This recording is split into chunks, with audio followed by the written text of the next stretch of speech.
All right. Thank you for joining FitGems today. You're making history. This is the first ever audio interview I've ever done. First Skype call I've ever made. Oh, okay. So it's history on both of our parts then. Yes. All right. Well, how are you doing today? I'm doing fabulous. All right. Okay. I just have 10 questions, and basically what this is it's my interview called Sharing a TenSpot, and I ask 10 questions to all kinds of people in the industry. So first, I'm going to start off with the obvious question, which is your name and profession. Diana Stanback, IFBB pro bodybuilder, also personal trainer and mommy. All right. Second question is, when did you first start competing? When did I first started competing in 2004 here in Phoenix, Arizona. Okay. Question 3, you used to compete in figure before bodybuilding. What did you like about figure when you were competing at the time? And, well, what made you make the change to bodybuilding? Well, what I liked about figure was it wasn't necessarily figure that I was drawn to. It was competing that I was drawn to. It just so happened I didn't think I was big enough for bodybuilding, and I thought I had the physique for figure. And at the time, my very first show, I actually won overall in figure. So that led me to believe that I had the physique for figure. And I went to LA and won my show in LA, the overall in LA also in 2005. But when I went to the national level, they actually said I was too muscular. So it wasn't necessarily, like I said, figure that I had chosen. It's just the category I thought I fit in at the time. All right. Okay. So, all right. The fourth question is, although you've probably already answered it, but although you've enjoyed success in the bodybuilding, what is the one thing you miss about the figure division? And is there anything that would make you want to return to it one day? You know what I really did enjoy, I know this sounds silly, and they don't have it anymore at the amateur level, the one piece. I always felt that I looked really good in my one piece. I didn't enjoy the heels. I hate wearing high heels.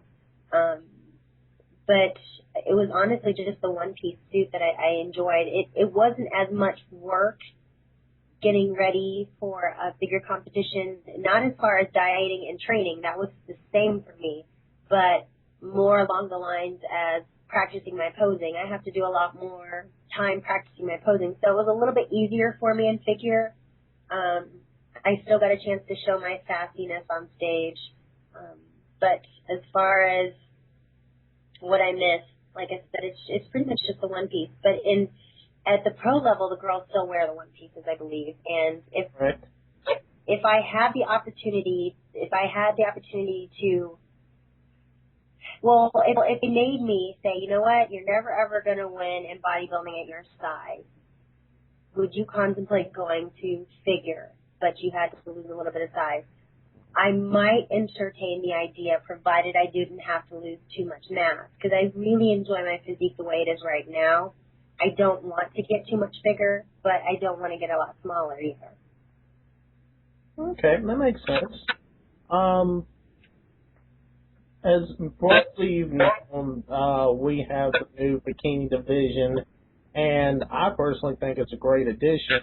Some people do not, but what's your take on that? And also, with how the judging has been at least the pro level, do you think that figure and bikini are becoming almost too much the same? Or do you think that there is a definite divide between both divisions? Like there's a clear comparison? What do you think? Well, in my opinion, the way I would judge it, in my mind, there is a clear distinction. Bikini girls, don't look like figure girls. The figure girls it's still obvious that they have muscle. And of course it's not a lot of muscle. And the bikini girls, we still want them to be shapely, but they don't have nearly the physique that the figure girls do based off of the fact that they don't have the lean mass to fill out the certain areas that distinguish a figure competitor from a bikini competitor. For example, like the shoulders, the deltoids. I noticed that a lot of the pro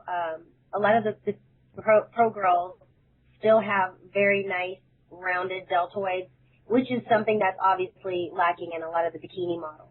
And of course, they still want the fuller, shapelier legs, whereas the bikini girls can get away with more slender, elongated, streamlined legs. So in my mind, there is a distinction between the two.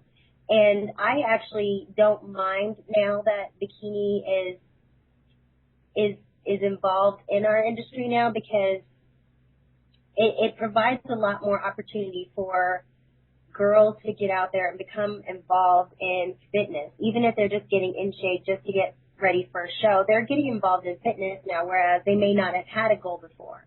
A lot of girls get into figure competitions because they already work out, or there's a lot of girls that start working out because they want to do figure. But there's a lot of girls nowadays that don't necessarily want to put on the mass, or they can't put on the mass. Not necessarily mass, but the muscle. I hate using the word mass because it sounds huge and bulky, but like I said, mass is what I mean by is just muscular development. But a lot of girls can't do it, but they have a great bikini shape. So, like I said, it gives us an arena now for a lot more people to become involved in our industry, and it does bring money into the industry.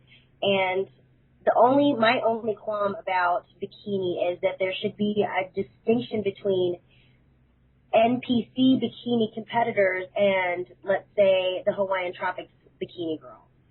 In my opinion, if you compete in the National Physique Committee or IFBB or any other federation that involves bodybuilding, I think that they still should have a little bit of muscle. You shouldn't have an anorexic girl walking on stage and throwing on a bikini. She should still have a little bit of shape to her legs, and she should still have a little bit of definition in her back, and it's obvious that she does work out a little bit, if that makes any sense.